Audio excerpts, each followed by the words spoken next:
Hey everyone, I'm Jason Fitzgerald and welcome to another episode of Q&A with Coach. Today we're taking a more beginner-oriented question and talking about how you know when it's appropriate to increase your speed during your faster workouts.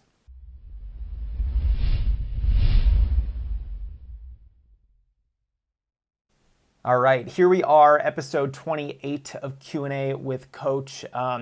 Caught me doing a little bit of massage here on my hamstrings here in my office, but I want to tackle a question from Lance that he sent to me on Twitter. And apologies to Lance, he sent this to me in January of 2015. Here we are, September of 2016, and I'm just getting to it. So Lance, thanks so much for your patience. I hope this helps you and a lot of other runners. So Lance's question is, how do I know when to increase my speed during my faster workouts? And excellent question. You know, this is really hard for not just beginners, but I think for every runner who wonders, you know, when do you take things to the next level? When do you start doing your repetitions on the track or your tempo runs on the road, or no matter what kind of workout you're doing? How do you know when to go faster? Is it based on how you're feeling on the day or something else? And the way I think about this is that I'm a big believer in performance-based pacing, which in other words means let's look at your current fitness level, let's look at your race performances that you might have had over the last couple months, and then your paces are based on that because your race performances are a very accurate barometer of your fitness level. So now if you are a 25-minute 5K runner, for example, your 5K pace is about, I believe it's 8 minutes to 8:05 per mile.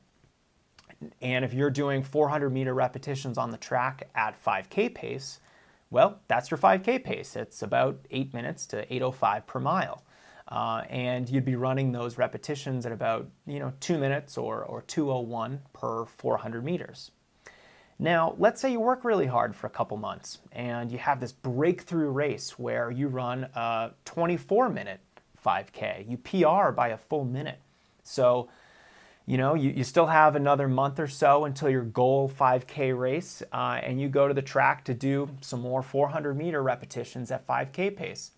How fast do you run them now? Well, now your 5K pace is about 20 seconds faster per mile. It's about 7:40 to 7:45. So in this case, you're going to be running your 400-meter reps at about 155 or 156 per repetition. So here we see, as your racing gets faster, your workouts get faster. Now, this is mostly true for workouts where the pace is based off of a race, 5K pace, marathon pace, etc. Now, if you're doing other types of workouts where the pace isn't strictly attached to a certain race performance. So let's say, for example, you're doing a tempo run. Now, a tempo run for a lot of runners is, if you're in really good shape, it's the pace that you could hold for about an hour. For beginners, that might be your 10K pace. For really beginners, maybe you just started running last week or you've only been at it for a couple months, your tempo pace is more of a comfortably hard effort. And so how do you know when your tempo pace should get faster?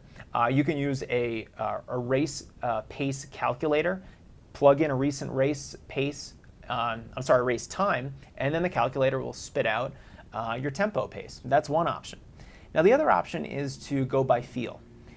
If you are running tempo pace, that should feel comfortably hard. It should feel like it is definitely challenging, but it's also something that you could probably hold for close to an hour.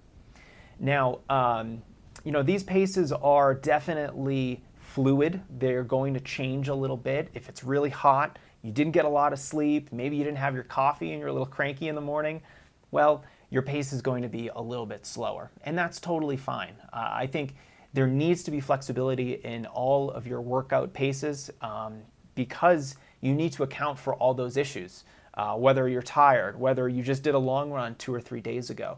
All those things really impact the paces that you run during workouts.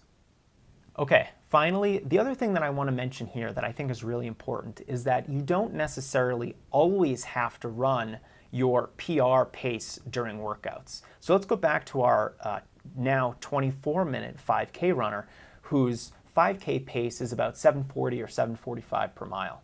Now, if this runner wants to improve and she's doing her let's say a classic workout of about 10 times 400 meters at your 5K pace, most of those 400-meter repetitions, especially in the beginning and middle of that workout, should be at her 5K pace. But maybe the last 2 or 3 repetitions are at goal 5K pace. Now this is slightly different. Your goal 5K pace is what you hope to run for 5K. It is your goal pace, and it should be faster than your current PR.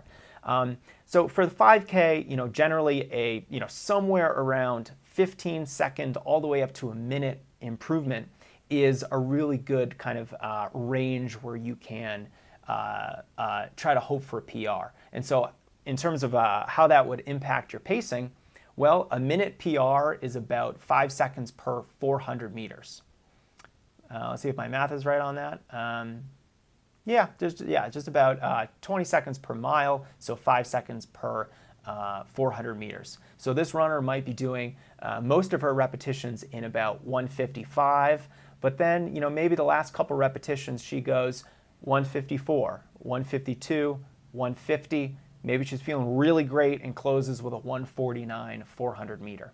Now, not only is this workout fantastic because it's a great negative split, meaning she went slow to fast, her workout got progressively faster, but it's helping her body learn a slightly faster pace that is going to help increase her fitness level and ultimately help her race a lot faster. So that's how you know when to increase your pace during your speed workouts. I hope you found this helpful. And if you'd like to see your question answered on Q&A with Coach, just shoot me a line on Twitter. My handle is JasonFitz1, or just shoot me an email through strengthrunning.com, and I hope to answer your question on the next episode.